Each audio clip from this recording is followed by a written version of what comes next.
Nakon iznimno uspješne turneje po Sjevernoj Americi, The Cult je započeo evropski dio turneje Love u Lisabonu.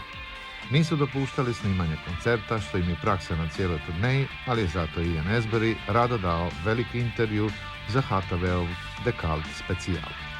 Razgovor smo započeli u restoranu Koliseuma, gdje su objedovali mnogi velikani svjetske glazbe, ali Ianu je restoran bio neprikladan za razgovor, pa me ugostio u svojoj garderobi. Zamolio sam ga na samom početku da objasni pozadinu ne samo naziva The Cult, nego i prethodnih naziva Southern Dead Cult i Dead Cult. The name came about in 1981, and at that time it was Margaret Thatcher was in power. So Britain was in a very bad economic depression.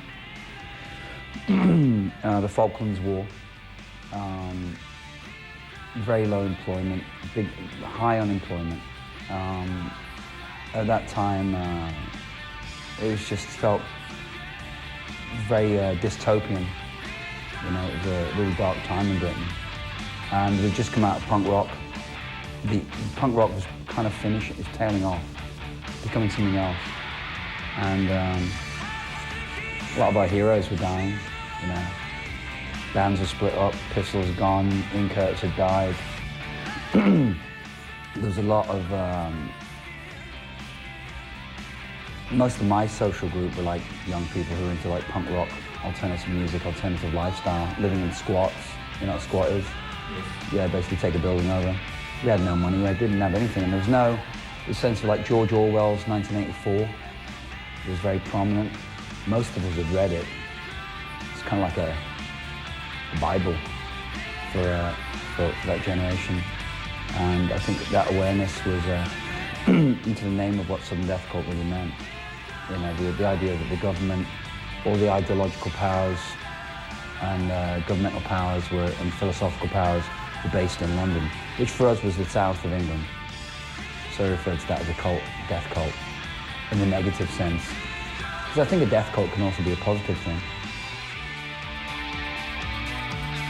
And in Tibetan Buddhist context, the death cult is a positive thing, with the realization that we do die. So with that as a truth in our lives, and also the truth is that we don't know what the time of death is. These are two truths. That we will die, we do not know the time of death. So with those two truths, how do you manage your life? And I think that we forget this in our culture until it's too late. Then we are repentant. Then it's no use. So the name had a lot of weight to it. For a 19, 20-year-old, you know, journalists couldn't quite understand the depth of what it meant. They tried to say that I was naive. But my upbringing, the way I moved around, nomadic lifestyle, what I experienced with my family, things like going through the death of my mother with cancer. My father tried to commit suicide. There's a lot of this in my own home. The environment, the economic environment, social environment really affected my home. My family was destroyed at the age of 14, 15, and the music was very important. So a lot of philosophy to help me understand what I was going through. So I was reading George Orwell, I was reading Aldous Huxley, and this all went into the music. But they say, you know, I was too young journalists were saying I was too young to have this knowledge. But yet it happened in my own home, so I had first-hand information. So there was a lot of weight to the name, absolutely. A strong foundation. Osim naziva benda The Cult, Ian Astbury intrigantno mi je objasnio i svoj interes za američke indijance, koji nije identičan interesu njegova velikog heroja Jima Morrisona. When I was 11 years old, I immigrated to Canada. So when I immigrated to Canada, I was an immigrant. I was not a native Canadian, even though I was, you know, Northwestern European, Caucasian. I was still treated as an immigrant. So my group that I hung out with, my peer group, were all immigrants or indigenous natives at my school. So my friends were like Mohawks, Onondaga, Seneca, natives, as well as I had a friend from Turkey, I had a friend from Jamaica, had some friends from Britain. So it was a very disparate group. United Nations kind of group, friends. But Indigenous studies was part of the curriculum in history, and also going to reservation was part of a school trip. And so I was taken to a Six Nations reservation, which is just outside the city. I was living in Hamilton, Ontario. And I'd never seen Indigenous people in their own environment. Outside of a Northwestern European context, I'd never seen what I'd seen as native people growing up was on cowboys and Indians on TV. But seeing real Indigenous people in their natural environment and how different they were very different than us. They were so much more free. And that really blew me away when I was at the reservation, just seeing these kids running around, basically with like long hair, playing lacrosse, riding horses. Even the way I was treated by an old gentleman. I sat down beside an old man. I walked away from the school trip and sat with this old man. He didn't say anything, but there was an energy, communication. He responded to me. He acknowledged me with his presence as a warmth, and I felt really.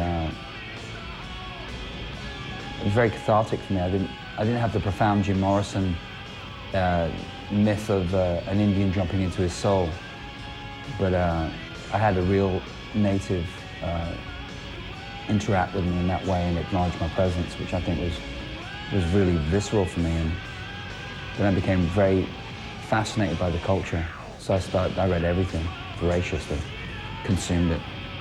And first I was reading historical, then it was philosophical, then it got to spiritual. As I grew older, more things became revealed. So it's been a love affair since I was 11 years old. Ian Astbury danas s obitelji živi u New Yorku, na Manhattanu, i iznimno je aktivan kulturni radnik u pozadini. Podupire najrazličitije nezavisne književne, teatarske i filmske projekte, posebice Andreje Smith, koja se, poput Iana, živo zanima za probleme žena u društvu. Oboje smatraju da je položaj žene podređen. It's quite simple.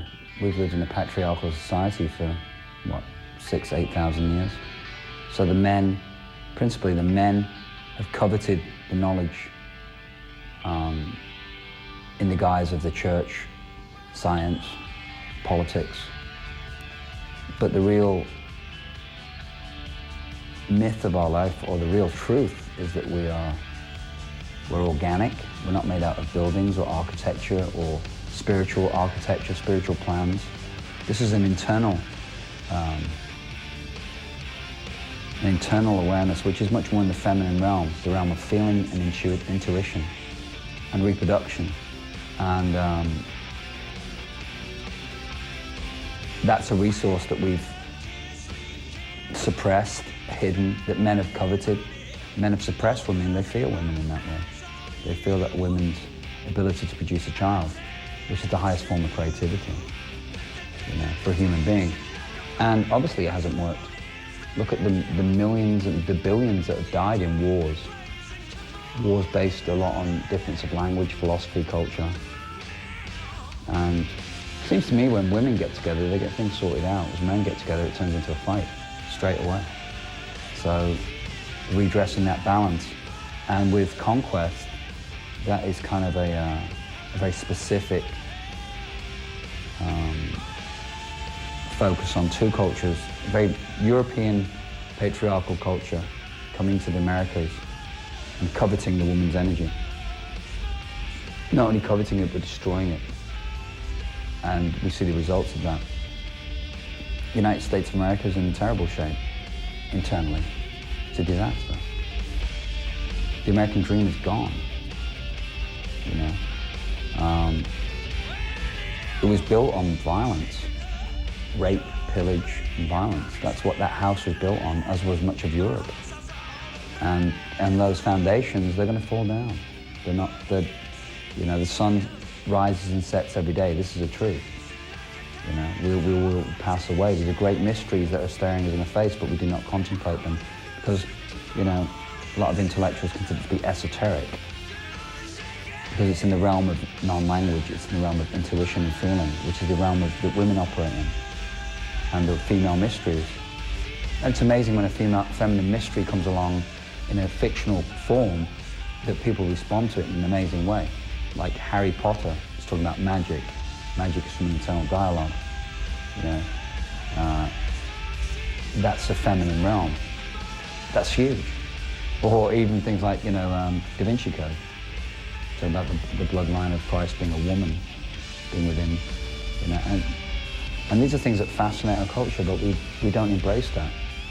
So I think the two biggest resources we have right now are women and silence. Silence is an amazing thing. We never use it. No, što u cijeloj ovoj priči mogu učiniti rock autori, rock zvijezde? Mogu li išta promijeniti? Uostalom, u 60-ima su neki čak bili uvjereni kako se rock'n'rollom može promijeniti svijet. I think it's down to individual. I mean, I can't really speak for anybody else. To me, the 60s was very full of conceit in the sense that, from a Buddhist perspective, the act of altruism, of saying stop this war or freedom for ethnic groups or anything, was come from a very, usually from an established place of an intellectual place. But in reality, the people that needed liberating, in some cases didn't want liberating. And in other cases, weren't educated enough to be liberated. So when they did achieve some liberation, they just go about the business in the same way. It's evident, we still see that. So, and I think it was people went in for the long haul. It's a long haul, it's not, okay, well, I'm done now, I'm 25 years old, and that was great. Let's go do a load of cocaine, which is what happened. I mean, everybody switched from psychedelics to cocaine and drugs that were about me, the individual. I think it's about awareness. The teachings are there, I mean, especially in Buddhism, about going inwards, not going outwards. Violence is never going to change anything. It may change something for the short term, but eventually, you can't suppress that energy. Nature will always find a way. I think it's down to individual. I mean, I can't really speak for anybody else. To me, the 60s was very full of conceit in the sense that, from a Buddhist perspective, the act of altruism, of saying stop this war or freedom for ethnic groups or anything, was come from a very, usually from an established place of an intellectual place. But in reality, the people that needed liberating, in some cases didn't want liberating. And in other cases, weren't educated enough to be liberated. So when they did achieve some liberation, they just go about the business in the same way. It's evident, we still see that. So, and I think it was people went in for the long haul. It's a long haul, it's not, okay, well, I'm done now, I'm 25 years old, and that was great. Let's go do a load of cocaine, which is what happened. I mean, everybody switched from psychedelics to cocaine. Is a case of getting celebrities. If I'm celebrity X, if I'm the big celebrity and I'm coming on saying I'm going to talk to you about Africa, I'm not interested. I want to see him go, or her say, Africa, problem, and then go, and now I'm going to have you meet the people who live there. And I get out of the way. But this doesn't happen because they're always in front of the camera. It's me again, it's me. Oh, there's the village. Whether it's Bill Gates in India, who comes in with a family in New Delhi, or Calcutta for a photo opportunity, comes in on his private plane, leaves on his private plane just so he can take a picture and make himself feel better. What is this about? This isn't about real change, because when they leave, there is no legacy. When Bono leaves Africa, there is no legacy. When Oprah opens a school in Africa, there is no legacy. All these things have fallen apart. Live Aid was a disaster. The grain sat on the docks. It rotted. When the grain was taken, it was taken by the warlords. They controlled it. There was no celebrities there. Duran Duran weren't present, or Sting. Kad je već spomenuo neke od rock zvijezda koje su usput i takozvani celebrity, zapitao sam Iana je li se ikada osjećao celebrityjem. Magnetski je privlačio žene, a čini se da je i danas tako. I've never been a part of that. I've always hated that. That's just veneer. That's never interested me. What's interested me is like dialogue, conversation, and action. And I've perhaps never played the media game in many ways. And I've been very private about my life most times. But now I'm getting older. I'm 47. I have 2 sons. And I'm getting to a place where I'm being asked more, what do you think of this? Osim albuma Love, The Cult na recentnoj turneji svira još nekoliko svojih velikih pjesama poput The Sun King, ali neće izvesti na primjer Sweet Soul Sister jer je s albuma Sonic Temple. Ipak pitao sam ga je li ta pjesma nadahnuta pariškim bojemskim životom. I used to have a vision of a young black woman revolutionary in Paris at the time, say 68. But when I wrote the song, it's 1988, they're still walking around like Saban, and just that whole Paris is such an incredibly romantic city, and romanticizing the rebel is really romanticized. The romantic rebel, the one who carries a copy of Rimbaud in one pocket and a copy of, maybe Mao's Little Red Book in the other pocket, and is part freedom fighter, part lover, part creative person. And I just had this character in my head that came up. Maybe it's part of myself, you know. So I think most of my writing's autobiographical in some way, shape or form. Like Edie, it was easier to talk about Edie Sedgwick than it was about myself. I kind of projected that outwards, but I identify with her very much. So. And I've always had strong feminine, like She Self Sanctuary is about a greater femininity. So, it's like, I think there's 2 different schools in rock and roll music. Woman as an object, woman as a sexual object, and then woman as a deified, woman as a muse. And my work's more about woman as a muse, femininity as a muse, as opposed to woman as an object. Možda je bilo malo previše indiskretno, ali pitao sam ga i o odnosu sa suprugom. Well, right now I'm in a very complex relationship, so I don't know. All relationships are complicated. Does my work? No, it's balance, it's harmony. There's respect, there's mutual respect, and I'm always working with women. A lot of my subject material is to do with women. I don't know what it is. I just keep coming back to it. I do the mathematics and I work it out. It always comes back to women because without women, we're not here. And until men can reproduce themselves, we can produce incredible architecture and art, but ultimately to produce a child's the ultimate form of creativity. And that's a mystery that is profound. I mean, I don't think science can even explain it. How the inception of life, how this happens. I na kraju, zašto je The Cult zabranio snimanje i fotografiranje novinarima i TV snimateljima najnovijih koncerata. Because usually they document us in a very poor way. I mean, for the most part, with all respect, most of the journalists, most of the photographers that come are pretty crap. And plus they're shooting like this and it looks shit. It looks awful. So we like to control the way it looks. There's a certain presentation, So, I mean, the audience take images, but we don't really particularly, it's evasive as well. We want to control more how we look to the world. We don't grant many interviews now. No, it's cool. No, these are important things to share, though. Because people say, well, where's all the press on the cult? We say, well, there isn't any. Dakle, ni HTV nije mogao snimiti koncert u Lisabonu, ali mi je Ian osobno ponudio da snimimo tonsku probu The Culta u Lisabonskom koliseju. Hi, this is Ian Astbury from The Cult, and come and see us in Zagreb on September the 30th.